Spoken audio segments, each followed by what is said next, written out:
छत्रपती संभाजीनगरमध्ये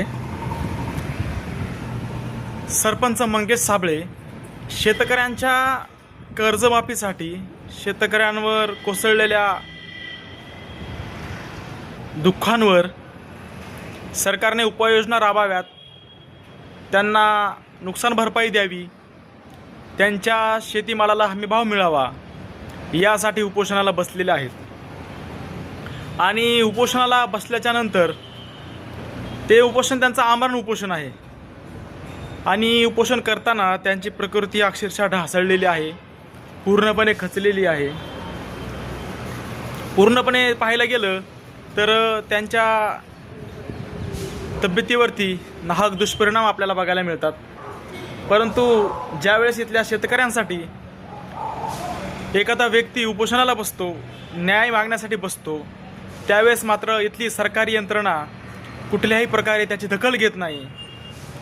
परंतु याच्या बदल्यात ज्यावेळेस एखादा रेस्टॉरंटवाला एखादा दारूच्या दुकानाचा लायसन्स मिळवण्यासाठी एखादा व्यक्तीचं आंदोलन करत असेल तर त्या आंदोलनकर्त्याची दखल मात्र इथल्या सरकारकडून घेतली जाते. किती दुःखाची गोष्ट आहे बघा मित्रांनो. शेतकऱ्यांसाठी कोणीतरी लढतंय, कोणीतरी रस्त्यावरती उतरतंय, शेतकऱ्याच्या बाजूने त्याची बाजू मांडतंय, शेतकऱ्यांच्या न्याय हक्कासाठी तो व्यक्ती लढतोय आणि अक्षरशः सरकारमधली यंत्रणा मात्र जागे होत नाही. सरकारमधली कुठलीही यंत्रणा त्याची दखल घेत नाही, साधं त्या आंदोलनाला भेट देत नाही. ही इथली दुरावस्था आहे. लक्षात घ्या, जर शेतकऱ्यांनी ठरवलं तर खूप काय होऊ शकतं. जर शेतकऱ्यांनी ठरवलं की आम्ही शेती काही दिवसासाठी पिकवणार नाहीत जोपर्यंत सरकार आम्हाला आमच्या मागण्या करत नाही, त्यावेळेस सरकाराचं डोकं ठिकाणं येणार आहे का? मंगेश साबळे अक्षरशः त्यांच्या नाकातून रक्त येते, त्यांच्या नाकामधून रक्त वाहते. कोणासाठी?